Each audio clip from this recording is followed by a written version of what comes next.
Rafaela tem um excelente ponto aqui. A gente não pode ignorar o fato de que, realmente, quando a gente tenta valorizar o nosso trabalho, a nossa mão de obra, o nosso produto, isso faz com que as pessoas fujam, não queiram comprar. Mas eu queria fazer só uma correção. As pessoas, elas não querem comprar da gente, tá? Porque a gente vê diariamente inúmeras lojas, tanto brasileiras, nacionais, quanto estrangeiras, vendendo produtos a preços altíssimos. E assim, a gente não vai aqui acreditar que o dono dessas marcas, eles sentam lá na hora da novela e fazem crochê, né? A gente não vai acreditar nisso. O que que acontece? Essas pessoas, eles têm muito dinheiro. Em contrapartida, geralmente as artesãs, os artesãos não têm muito dinheiro para investir. Então, é muito mais fácil para essas pessoas procurarem lugares onde tem mão de obra sobrando, mão de obra barata, para contratar e produzir os produtos para a marca deles. Então, assim, quando eu falo em relação a valorizar a mão de obra, vamos pensar o seguinte: uma marca chega com um produto lá, vamos pensar aqui que uma marca desenvolveu esse short, né? Eu desenvolvi esse short aqui. Eu sei quanto de fio eu gastei, eu sei quanto tempo eu levei, eu já tenho a receita, e aí chego lá no interior da Bahia e falo para uma associação: gente, quanto vocês cobram para produzir esse short? E aí eu vou estar contratando apenas a mão de obra, porque eu vou comprar os fios e vou entregar. E aí as pessoas vão falar: eu cobro R$ 50, eu cobro R$ 20, eu cobro R$ 80. Eles vão ter um preço tabelado. E aí esse short vai para o site dessa marca por R$ 500. Ele vai sair de lá com a logozinha da marca. E aí as pessoas vão pagar R$ 500 por um trabalho que um artesão local fez. Então, assim, infelizmente, a gente tem essa realidade no artesanato e a gente precisa, sei lá, de alguma forma, enquanto artesão individual, se unir e pensar em maneiras de valorizar o nosso trabalho para além desse monopólio das grandes marcas. Seja mudando essa ideia de que o que a gente faz individualmente é menos valorizado ou não tem valor, né? Como se fosse uma coisa amadora e o que está lá na loja, na banca, é profissional, porque são as mesmas pessoas que fazem. A diferença é só a etiqueta. Gente, o dono da Prada não senta na cadeira e faz uma bolsa Prada para botar lá e vender por R$ 20 mil. Um artesão, sei lá, da África, da Índia, de algum lugar faz aquela bolsa. E talvez ganhe muito pouco pela mão de obra para fazer aquela bolsa e o cara vender por aquele preço. Então, assim, eu fico indignado, tá? Eu fico indignado com isso, às vezes a gente ignora, mas é verdade. Então, assim, as pessoas não pagam para a gente. E aí, eu sei que é uma concorrência desleal. Uma marca grande que tem toda uma equipe de marketing, que tem site, que pode botar publicidade, que constrói uma ideia de valor. Não tem como eu, enquanto um pequeno empreendedor, um artesão da caixa prego não sei da onde, ter que concorrer com o preço dessas pessoas ou disputar o público dessas pessoas. É óbvio que o meu público vai ser a pessoa que não pode pagar o quanto aquela marca está cobrando.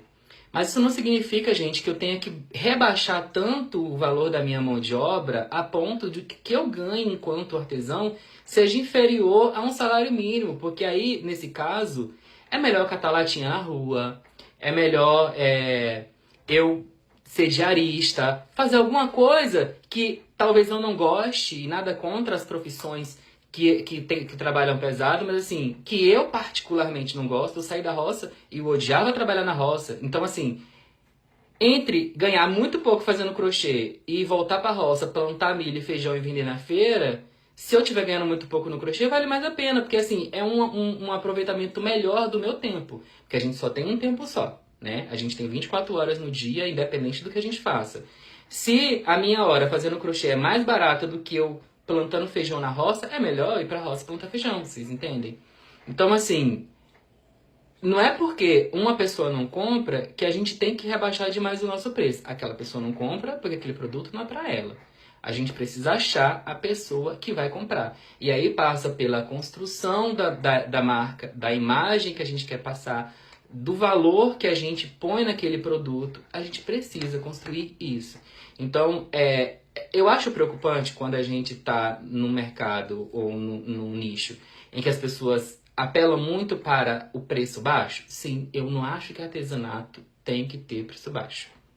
Eu acho que artesanato tem que ter valor. Quando a gente foca no preço, a gente já está desvalorizando algo que não tem como você precificar. Porque artesanato é uma coisa que a pessoa está dedicando o tempo da vida dela para uma peça individual. Não é que nem uma fábrica que a pessoa está fazendo milhares de peças ao mesmo tempo, uma máquina que está fazendo.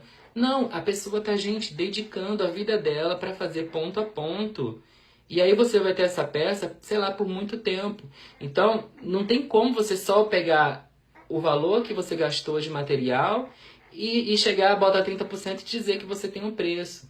Entendeu? Então, eu acho, no meu ponto de vista, isso aqui é o Danilo falando, tá? Se outras pessoas pensam diferente, aí também problema dessas pessoas, é a ideia delas e também não vou me meter.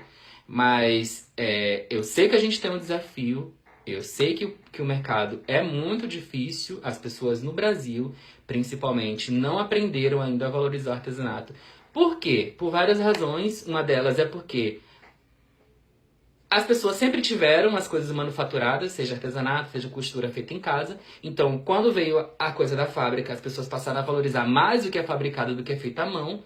Então tem essa noção de que o que é feito à mão, o que é feito em casa é amador e o que é fabricado é profissional. Então tem um valor diferenciado, é uma mudança total de lógica, né? Enquanto lá fora a gente entende que o que é fabricado não tem valor nenhum, porque, gente, é massa. E o que é produzido manual tem valor porque é uma peça única. Aqui no Brasil isso ainda não está construído na cabeça das pessoas. E também, gente, tem o fato de boa parte dos artesanatos ser feito, sim, por pessoas que não têm tantas condições financeiras. Isso faz com que a gente fique muito... Me fugiu a palavra agora, mas refém. A palavra é refém. Refém do preço que as pessoas estabelecem. Entendeu? Porque a gente precisa comer, a gente precisa de dinheiro, a gente precisa receber. Então a gente, é melhor vender barato do que não vender. Então a gente fica refém disso. Então, assim, é uma situação delicada, não estou dizendo que é fácil, mas se a gente começar a ter consciência dessas coisas, a gente começa a reivindicar, a gente começa a se posicionar. E isso é possível. Isso é possível mudar esse cenário. Se tem gente vendendo coisas com valores tão altos, é porque alguém compra. A gente precisa chegar nessas pessoas. A gente precisa mostrar para as pessoas que o que a gente faz tem valor. Eu não estou dizendo que aí você tem que botar o preço lá em cima. Não. Mas você não pode nunca abrir mão do quanto vale o seu tempo. Independente se você estiver fazendo crochê, independente se você estiver fazendo bolo, o que você estiver fazendo, o seu tempo é precioso, porque é a sua vida. É a sua vida passando pelos dedos. Então, assim, se aquilo que você está fazendo não está valendo o que você acha que vale para a sua vida, faz outra coisa, entendeu? Faz outra coisa. Se não está conseguindo valer a sua vida, faz outra coisa. Agora, não pega o seu tempo e dá de graça para os outros. Ninguém vale o seu tempo.